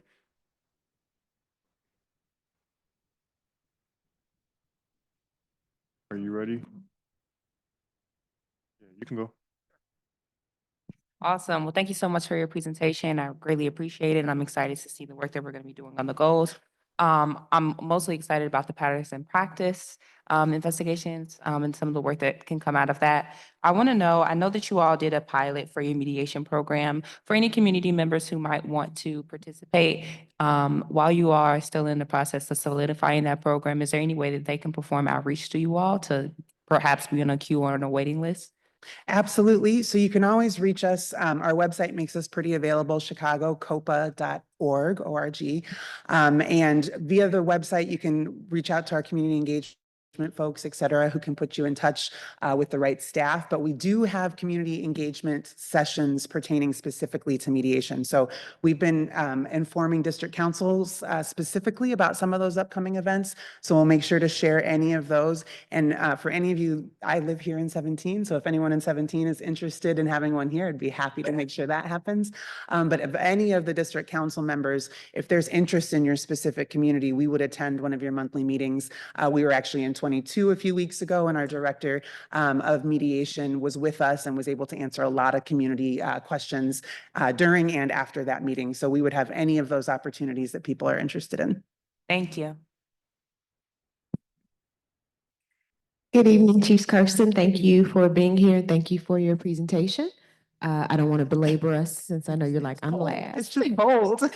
Two really quick questions. I know you spoke about the communications plan and your strategy sort of around that. Are you able to share some of the internal policies that you are leveraging for, to use as your guidance for that particular process? And separately, are you able to sort of share that with the commission so that we can have, a thorough understanding of sort of what you're using to guide that as we are going to be, scoring or not scoring, but taking account of how you're meeting the goals? Absolutely.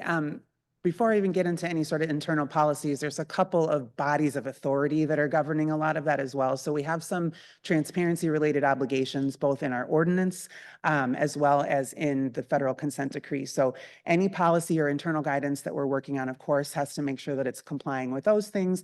But I think an area of focus for the commission is really just making sure that best practices are being looked at as well, particularly with some of those external communication approaches. So I can tell you as a civilian oversight practitioner, we certainly are constantly liaising with our partners across the country, whether it's New York's civilian oversight model or Denver's or Oakland's. We really have partners across a network of partners across the country that we'll be certainly leaning on to make sure that we're availing ourselves of their approaches and resources as well. Also wanting to work here in Chicago with our law enforcement partners. Any communications that we're making, we need to make sure are clear to both CPD first and foremost, as well as the Cook County State's Attorney's Office, and also to some extent City Hall or the Department of Law, et cetera. So those are practices that have always been in place that people maybe just don't know much about unless you're in these roles. So we're excited to share more with the commission and the public about sort of how those communications develop and then also improve upon the processes that we have. So those are some of our approaches thus far, and we look forward to our working group's input as well from the commission. Thank you. The second question I have, so I sit on the CPD policy working group, and as you were sharing about the future partnership with the commission and being more collaborative, something popped into my head, with this COPA working group, I think it would be great to sort of weave them into your process of crafting your policy, similar to the work that we do with CPD. So as you all are considering this patterns and practices policy, is that something that you all would be open to? Because I think it'll allow for you all to move forward quicker if the commission is sort of engaged throughout the process and are aware as you all are crafting the language and giving feedback at different points in time, so that we're not having to read what you created, give you feedback, sort of that back and forth. So just interested to know if you would be open for that. Absolutely. We love a working group at COPA. And actually, it was a policy working group, a community policy working group that we were obligated to engage with in all of our federal consent decree policies that has really enabled COPA to your point, to move quickly in our consent decree progress because we had those collaborative working group relationships. So we'd be happy to make sure that our working group with the commission is part of the conversation before we're looking to finalize policies, making sure that we're all aligned, as well as other stakeholders, again, CPD, police board, OIG, whatever, whoever else may be relevant, but particularly our working group members, since we know ultimately the commission is going to need to have ultimate approval of a lot of these policies. So thank you. Hi, Chief Kersten. Thank you for being here. All right. So my question, you talked about transparency, and I'm glad to hear you say that. One of the things that I think is really great on the website, on COPA's website, is that you have like a page where you break down final summary reports and you explain each section, kind of what it means to a reader who's not super familiar. In looking at moving forward and trying to make sure COPA is operating with the same transparency that COPA kind of looks at for the agency that it oversees, could you envision either amendment or revision to final summary reports, or perhaps a separate document where COPA shares with the public not just the final result, but perhaps like more of the investigatory trail, if that makes sense? So I understand that there's various layers within COPA. You have the people who might go out, the people who initially look at the facts. There might be an initial thought, and then there might be a review of that, and the thought might change, and the final result might change. Could you envision a system where COPA shares more of that with the public, so that even in situations, which will be all situations, right? Some people will agree with the ultimate result, some people won't, that people might understand how you got there a little more than just showing the final result? I could envision having conversations about that. I think I'm sure our legal department would want to have a lot of mindful conversation around deliberative process privilege and other things that might impact our ability to share pre-final decision conversations or discussions. So it's an interesting point that you raised, certainly. But I think where we could certainly lend more transparency would be around just the process that we go through as an agency. So maybe not specific deliberative process in an individual investigation, but making sure the public has direct access on our website to what some of those investigative processes are and how disagreements internally are meted out and handled. So I think that's a great suggestion. And I will note that that's something that we talk a lot about at our COPA People's Academy. We really try to walk members of the public and folks from CPD and other stakeholders who have attended those sessions through those processes so that people have a general sense of how that works. But we could certainly make some of that information more available on the website. So great suggestion. Thanks. And I think the process is really important, and I appreciate that. And I do know that the People's Academies, that's kind of what it's for. I guess, and I totally understand the legality of deliberative process, and we can talk about that. But I think why it would be helpful to the extent that legally COPA can share as much information as possible, just like we want other, entities to share a lot of information, is because I think it would help people see if, again, everyone doesn't have to like everything, Right. but if you understand how we got there, I think that builds legitimacy for all of us, and so I would be interested in talking about that and seeing how we might, I don't want to call it a hurdle, because I don't know if it is a hurdle, but Maybe not. discuss the legality of it to see how we could work toward sharing more of that process and case specific, even if possible, because I think that might help the larger ecosystem all understand how we're working together. I appreciate that. Thank you. Thank you. I don't have any questions. Thank you so much, Chief Kersten. Thank Oh, you. sorry, Andrea, my bad.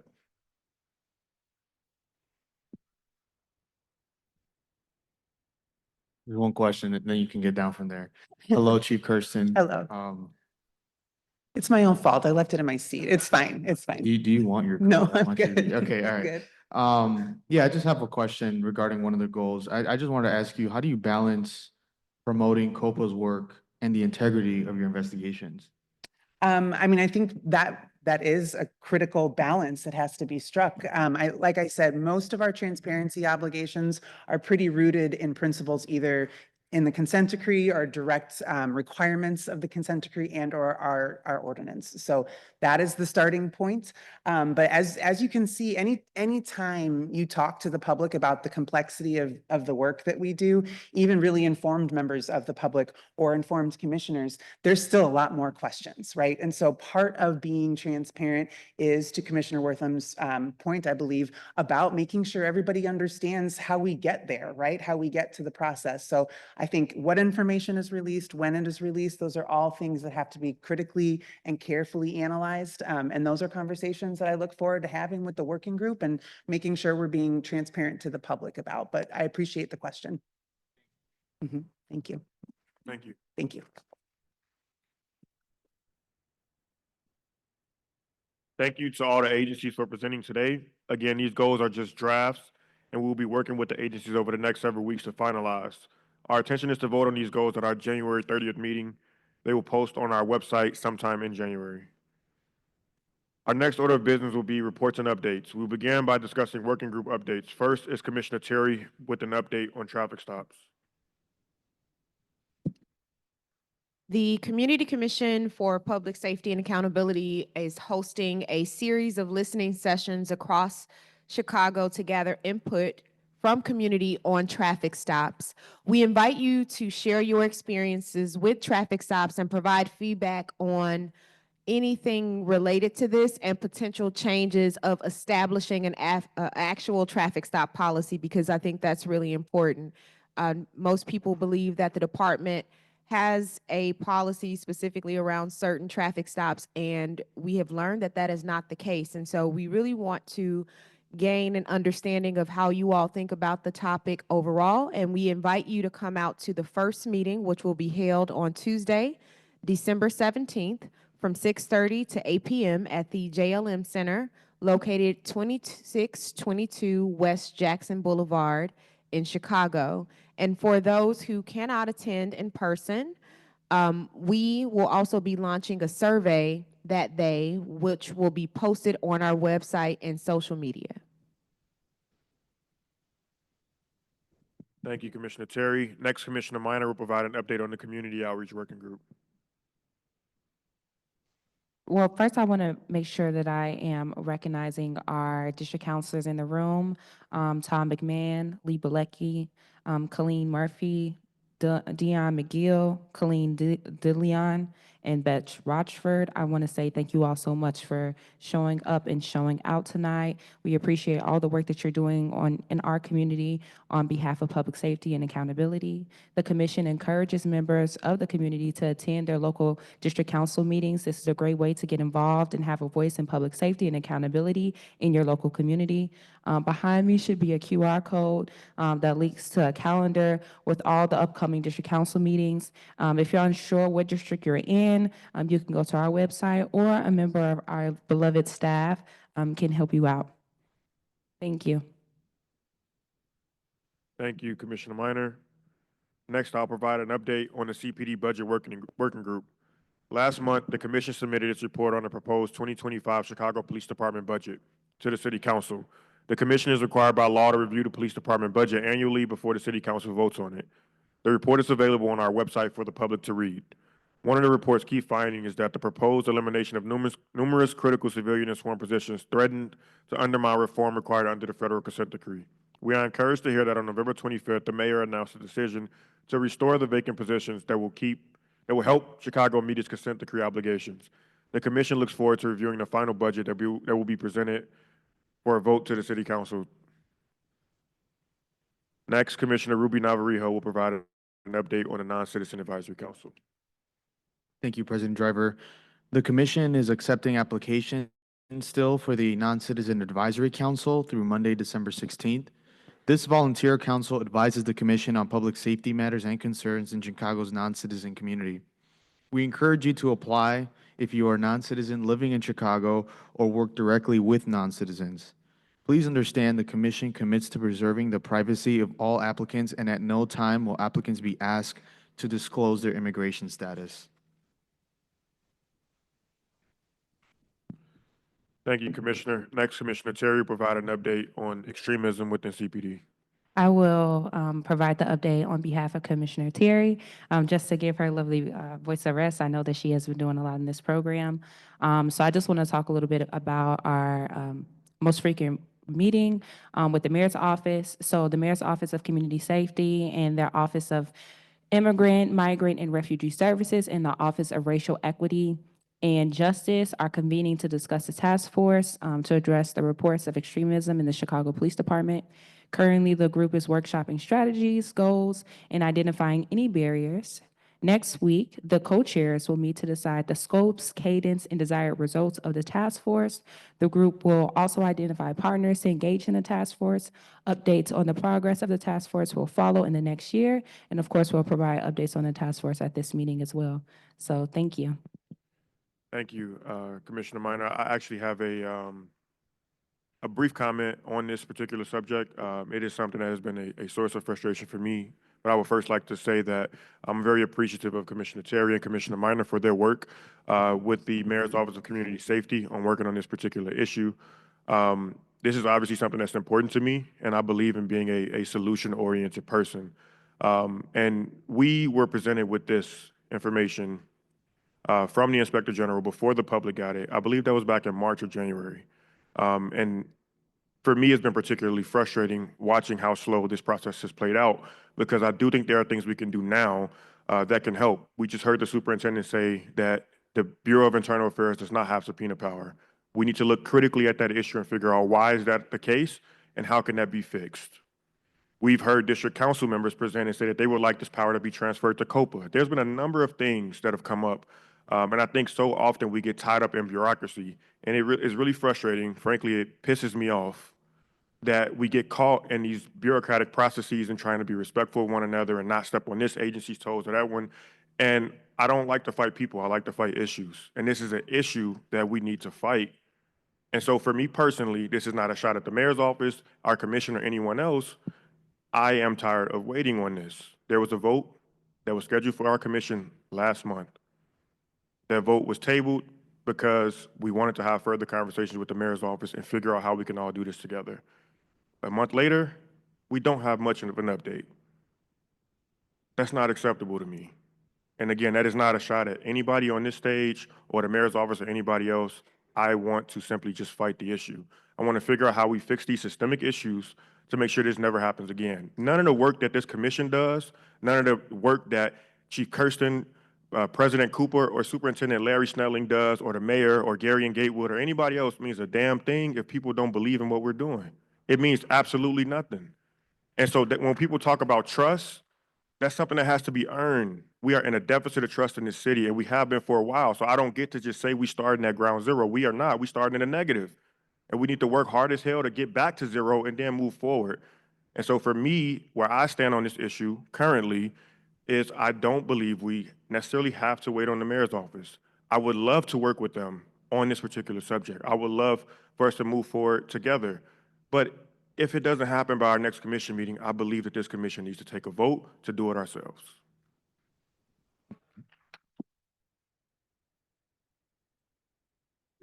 I know I just said a lot. Are there any other commissioners that would like to comment on anything I said? I appreciate that, President Driver, but I think things like that, we need to have conversations because we have never talked about us taking this initiative on. And I think it's very important for people to understand the work that currently exists under this commission and where the recommendation essentially stemmed from.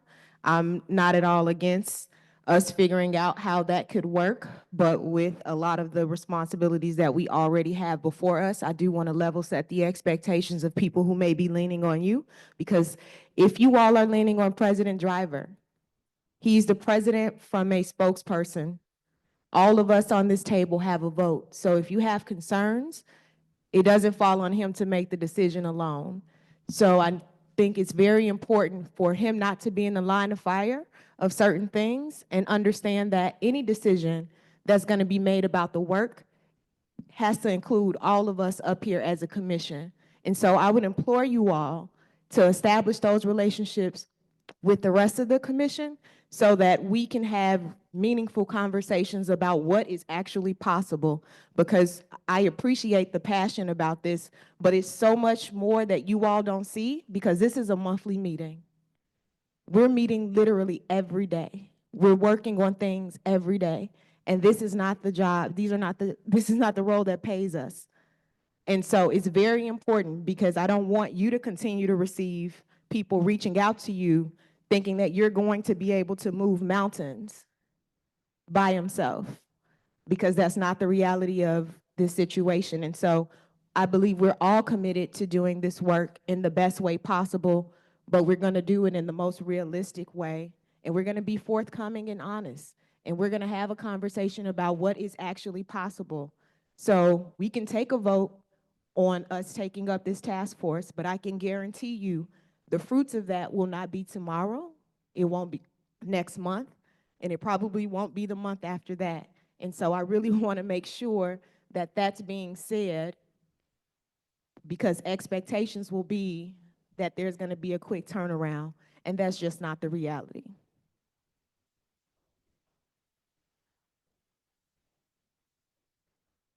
What I also want to say, and I want to make sure that we're adding light to, even when we had our last meeting, every last one of these commissioners sat on this stage and they gave a statement on their commitment to addressing this issue, maybe in their own scope, and there was, and I also want to make sure that I'm being inclusive of all perspectives, because we did hear a diversity of thought, right?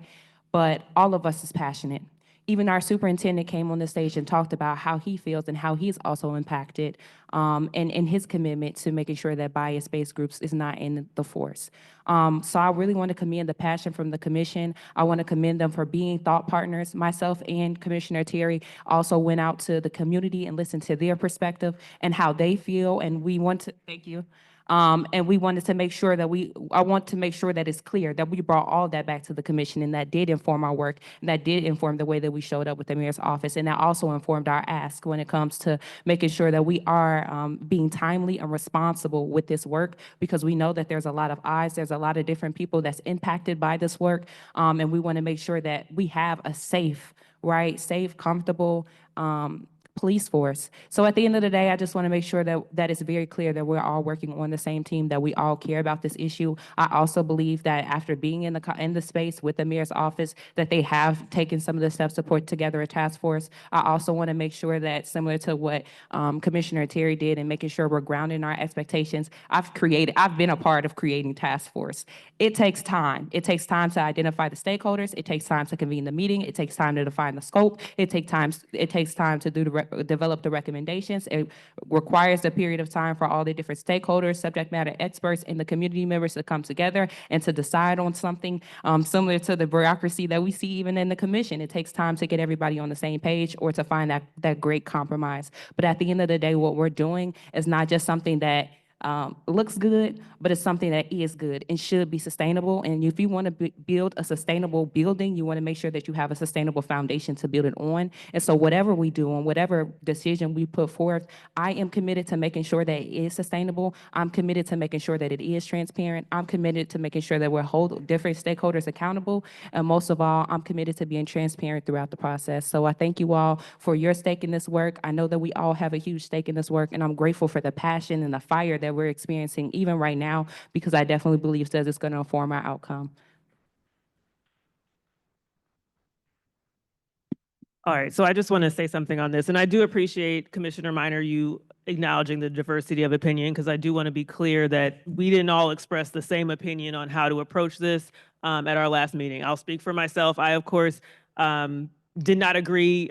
We didn't take a vote, but we kind of took an informal vote because everybody else said that they supported a task force, I believe, even though we didn't actually take a vote. I did not, and I'll say this. I appreciate what President Driver said, because what I'm always going to say is, what is the problem we're solving for? So Superintendent Snelling just told us that they, asked for help, gave an offer for partnership. The department doesn't have subpoena powers. You just pointed that out, President Driver. So, okay, if that's the problem, and we don't think that the department and BIA are able to do investigations such that they can get to the information they need, that's a problem to address. But when this came to us, my understanding was, okay, well, we want to support the mayor's office starting a task force because we think the BIA investigation was deficient such that, and again, I don't want to speak for people who believe that that's the right path, but that's a different issue. If you think that the department isn't conducting investigations sufficiently or with integrity, and that's why you think the mayor now needs to have a task force to investigate the department, that's a different issue, and that is something, that's what I thought people were speaking to, and of course, I disagree with that, having read the entirety of the investigation and the detail that went into what BIA did. And so I just want to be very clear that I do think, to your point, Commissioner Minor, all of us, I hope, want a department free of bias-based policing, but I think the impetus of a recommendation that alleges deficiency in an investigation, and then that's why we need the task force, that's what I disagreed with. And so I guess we'll have more conversation about this, but I always am going to say, what is the problem we're solving for? So if we think BIA needs more powers, great, let's talk about that. But that's not what I heard as the basis for the vote on a task force from the mayor's office coming to us. So I just wanted to be clear about my perspective on that. Thank you. And just to respond to that, so I do agree with you. That was not the impetus of the reason why I support this task force. I support what the Inspector General wrote in the sense of, she said, let's look into hiring practice. Let's look at this issue holistically, right? That's preventative. How do you make sure that this never happens again because you screen ahead of time? How do we make sure that BIA has the tools that it needs to conduct those investigations? How do we make sure that we look at this issue that is troubling so many people in our community from all angles? And so that is my reasoning for supporting this. I was in no way saying that I believe that BIA intentionally or ran a bad process to investigate this. Because frankly, if I believed that, I would be looking to hold the superintendent accountable right now because of that. What I'm doing right now is saying that I think this thing needs to be looked at systemically. I think public officials, city officials, elected, appointed, and the like need to stop lying to people. There are people out here right now, and I caught a lot of flack for that, for saying what was true, and it's still true to this day, that now that investigation is closed, we don't have a way to reopen it. And if we did, I would support doing that, but we don't. And so I believe in level setting, as you all said. I believe in being honest. I just want us to attack this issue. I want us to get a move on, and I want to get back to doing stuff that's proactive and moving us forward, and for us to get out of this cyclical process of talking about the same things because we haven't found a solution yet. Next, I'll pass it back to Commissioner Wortham for an update on the Public Safety Working Group. All right, so thank you, President Driver. Commissioner Minor and I actually make up the Public Safety Working Group, and the purpose of the working group is based in an understanding that the solutions to public safety will not all come from this commission or from the police department or from COPA or from anybody in particular. And so we're charged with kind of coming up with suggestions of recommendations to make to City Council based on research and community outreach and things like that for information sharing or initiatives that might contribute to public safety. And so Commissioner Minor and I were able to meet a couple of weeks ago to really start digging into our ideas on this. I'm very excited about that. And so we're trying to get a meeting on the calendar coming up. And so we want to talk through some more things, but we look forward to coming back with an update at future meetings about some of those initiatives that we are going to work on for the Public Safety Working Group. Thank you. Next, Commissioner Terry will provide an update from the Policy Working Group. Thank you. So in mid-November, the Policy Working Group revised the policy called GO 111. Once finalized and implemented, this policy will address how CPD is expected to work with the commission as well as our district councils. In this new version of the policy, CPD has incorporated many of the commission's recommendations, additions, as well as clarifications. On last week, the CPD Policy Working Group met with the CPD members of Research and Policy Unit to review several outstanding points of feedback, including input from our district counselors. We want to thank the district counselors that attended last week's policy input session on the newest version of this policy. District council input is invaluable, and we work to finalize this policy and turn to planning for a rollout and implementation. The Policy Working Group also received an update from CPD about the implementation of the association's order, or GO8-03. This policy is in effect for the department as of April 2024, and CPD rolled out an online and e-learning training on this policy in June of this year. CPD's Bureau of Internal Affairs, or BIA, is working on ensuring regular quarterly reporting in 2025 that summarizes violations of this policy. CPD is also planning on a joint training for CPD members on this policy and their social media use policy in 2025. The Policy Working Group also spoke with CPD about the current policies governing traffic stops and other policy enforcement encounters. CPD also discussed existing and pending policies, including a group of policies that were posted for community comment in August of 2024 entitled Police Encounters and Fourth Amendment. CPD anticipates rolling out these new policies in response to related investigatory stops, consent decree requirements in 2025. Thank you, Commissioner Terry. Last working group update.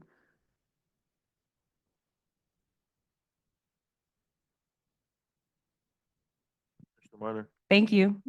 To connect with Commission, please follow us on social media. You'll find us on Facebook at facebook.com/Chicago CCPSA, or you can search Community Commission for Public Safety and Accountability. You can also follow us on Instagram and Twitter at CCPSA_Chicago. And you can also follow us at YouTube at Chicago CCPSA. You'll be on our stream for this live public meeting. So thank you so much for your participation, and I yield the mic. Is there any more business or anything anyone else would like to speak to before I adjourn the meeting? Okay, just one last thing. And I'm probably going to say this at every meeting for the next 6 months, but with the traffic stop outreach, and Commissioner Terry covered this, but I just want to be super clear. We're looking for all perspectives on traffic stops. So For example, if you are a person who has found traffic stops to be a useful law enforcement tool in your community, we are welcoming that feedback as well. It's not just if you have an issue with traffic stops. That's of course welcome too, but I do want to be clear that we want to hear from everyone about your experience with traffic stops with the Chicago Police Department. So that's, you know, inclusive of good experiences and useful law enforcement, public safety experiences with traffic stops. Thank you so much. With there being no further business before the commission, this meeting is now adjourned. Thank you, everyone. Thank you.